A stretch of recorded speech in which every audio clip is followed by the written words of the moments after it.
Dear colleagues, the number of undernourished people in the world is increasing. More than 820 million people do not have enough to eat. But at the same time, overweight and obesity continue to increase in all regions, particularly among school-age children and adults. Zero hunger is not only about addressing hunger, but also nourishing people while nurturing the planet.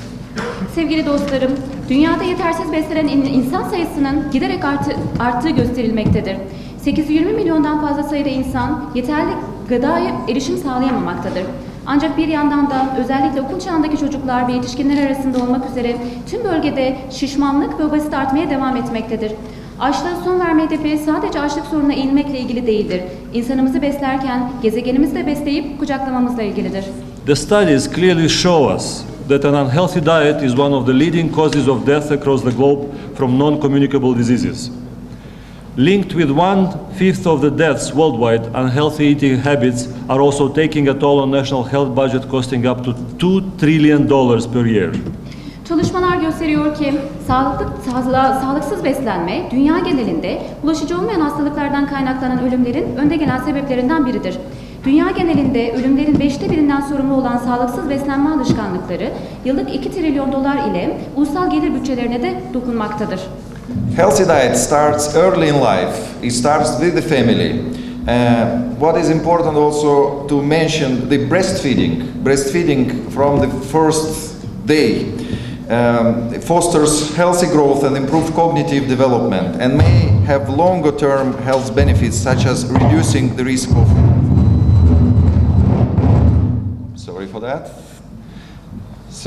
reducing the risk of becoming obese and having chronic diseases later in life.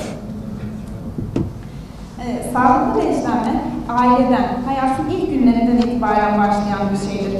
Ve bu süreçte anne sütü çok önemlidir. Bundan bahsetmek gerekirse anne sütünün ilk günden itibaren verilmesi sağlıklı gelişim için bir temel oluşturmakla beraber obezite ve kronik hastalıkların gelişiminin riskini azaltmaktadır. The basic principle of healthy diet are in fact well known, and there is a strong evidence about healthy diet worldwide. What is really important that fruit, vegetable and whole grain are the basics of the healthy diet, and we should consume at least 400 grams of fruit and vegetable per day. Sağlıklı beslenmenin temelinde aslında kanıta dayalı bir şey yapmaktadır. Tüm küresel çap boyunca sağlıklı besinler ve sebzeler sağlıklı beslenmenin temelini oluşturmaktadır. Ve bir insan bir gün boyunca 400 gram meyve sebze tüketmelidir. The energy intake should be in a balance with energy expenditure. So this is the reason why people are gaining weight and becoming overweight and obese. Enerji alımı aslında enerjinin ne kadar harcandığıyla dengeli olarak hesaplanmalıdır. Aslında bu yüzden insanlar çok kilolu ya da obez olabiliyorlar. And to avoid unhealthy weight gain, total fat should not exceed 30% of total energy intake. Fazla kilolardan kaçınmak için toplam enerji alınan miktarı günde 30 gramdan fazla olmalıdır. Limiting intake of free sugar to less than 10% of total energy intake is part of the healthy diet. Toplam enerji miktarının serbest şeker alımı miktarı toplam enerji miktarının %10'undan az olmalıdır. And keeping salt intake to less than 5 grams per day helps to prevent hypertension, reduces the risk of heart disease and stroke in adult population. Ve günde tuz alımının %5'den az olması hipertansiyonun, kalp hastalıklarının ve inmenin yetişkinlerde azaltılmasına yardımcı olur. So making the link to agriculture and health and all other policies, I would like to emphasize that healthy diet is very feasible and it just has to be supported by practices in other sectors, including agriculture, so that healthy food is becoming more available, more accessible and widely used.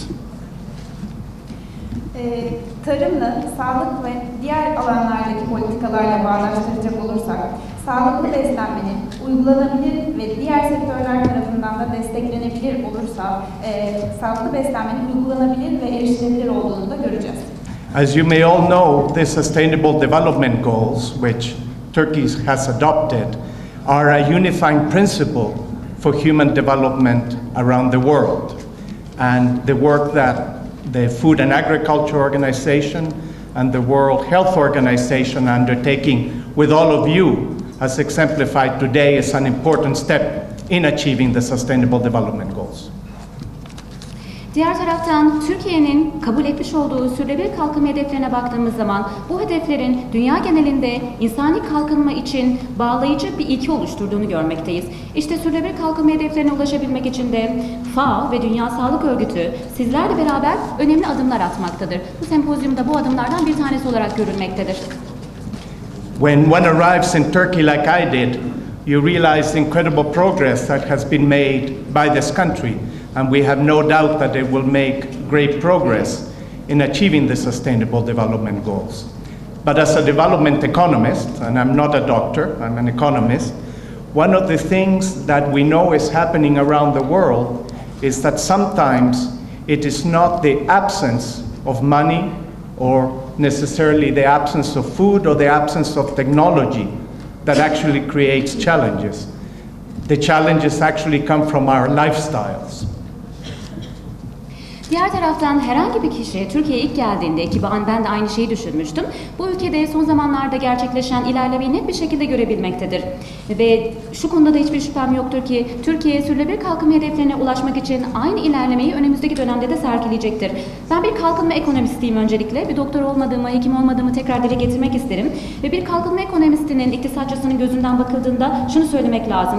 Bazen dünyada sorunların, bu tür sıkıntıların kaynak noktası paranın yokluğu, gıdanın, yiyeceğin yokluğu veya teknolojinin olmaması değildir ilgili ülkelerde. Genellikle hayat stillerinden kaynaklanan sorunlar yaşamaktayız. So the emphasis that is being placed today on the issue of leading a healthy life, starting with breastfeeding at the beginning, a proper diet that is low in fats but high on fiber, for example, healthy exercise throughout one's life, are all essential ingredients of ensuring that we can live longer and healthy lives. But they're also essential because linked to the food systems, we want to ensure that we live healthy lives in a healthy planet. Diğer taraftan çok özür diliyorum. Diğer taraftan şunu da vurgulamak gerekir ki bugün sağlıklı beslenmeyi konuşmak için buradayız ve sağlıklı hayatı konuşmak için buradayız ve sağlıklı hayat dediğimiz zaman içerisinde pek çok unsur vardır. Bunlardan bir tanesi hayatın ilk günlerinden emzirmeye başlamaktır. Diğeri yağ oranı düşük, lif oranı yüksek beslenme diyet türleriyle beslenmektir ve bir tanesi de hayatımız boyunca uygun egzersizlerden yararlanmak olacaktır. İşte tüm bu unsurlar bir araya geldiğinde bizim daha uzun ve daha sağlıklı bir hayatı yaşamamızı sağlayacaktır. İşte tüm bu standartları gıda sistemlerimize de uygulamamız ve en nihayetinde sağlıklı beslenerek sağlıklı bir hayat sürmemiz gerekecektir. Şu anda dünyaya baktığımız zaman gerçekten tablo biraz iç açıcı değil. Zira 2 milyar kişi fakirlik sınırının altında, bunlardan da 700 milyonu yani dünya nüfusunun 1/10'i mutlak açlık sınırı altında yaşıyor. Bu vahim bir toplum. Aynı zamanda ifade edildi 820 milyon kişiden açlık sınırının altında yaşıyor. Bu ne demek oluyor?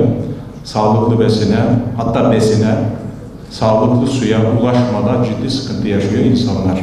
Tabii bunlar da belli dünyanın bölgelerine kümelenmiş, odaklanmış durumda. Ve daha vahimi, dünya nüfusunun 1/10'i mutlak açlık sınırında yaşarken, çocukların 5'te biri mutlak açlık sınırında yaşıyor. Bu da ciddi bir sorun olarak özellikle dünyanın geleceği açısından, sağlıklı nesiller açısından ciddi bir sorun alanı teşkil ediyor. Tabii dünya değişik evrelerden geçti. Son dönemde özellikle Batı medeniyet inşası, akabinde modernizm, postmodernizm ve şu anda da gerçekten artık değerlerin yavaş yavaş karmaşık hale geldiği, yok olmaya başladığı post-reality, post-realizm diye tarif edilen bir döneme girdik. Z kuşağından bahsediliyor. Artık iletişim çağı dememize rağmen ilişkilerin son derece sınırlı olduğu, dünyanın her köşesine ulaşabildiğimiz halde kapı komşumuzun, en yakın arkadaşımızı yüz yüze göremediğimiz bir ilişkiler ağına, modeline doğru gidiyoruz. Bu da tabii hem hareketlilik noktasından, hem sağlıklı beslenme noktasında, hem duyarlılık noktasında, hem de insanların iletişimi, birbirini anlaması, birbirini daha yakından tanıması ve sağlıklı ilişkiler kurarak çözümler üretme noktasında ciddi sorunları beraberinde getiriyor. Ne yapalım? Taşlayalım derler. Tabii tartışma artınca Hazreti İsa'ya soralım derler. Hazreti İsa'ya sorarlar. Hazreti İsa da tamam taşlayalım. Ama ilk taşı hiç günah işlememiş birisi alsın der. Şimdi çözüm üretmek istiyoruz. Sorunları çözmek istiyoruz. Burada herkes sorumlu. Her yönetici, her kurum, her kuruluş dünyada bugün var olan bu tablodan sorumlu. Kimse sorumluluktan kaçamaz. Dolayısıyla herkes bir şekilde günahkar. Taş atmaya kimsenin hakkı yok. Kimsenin kimseyi suçlamaya hakkı yok. Burada yapılması gereken işbirliği kurmak,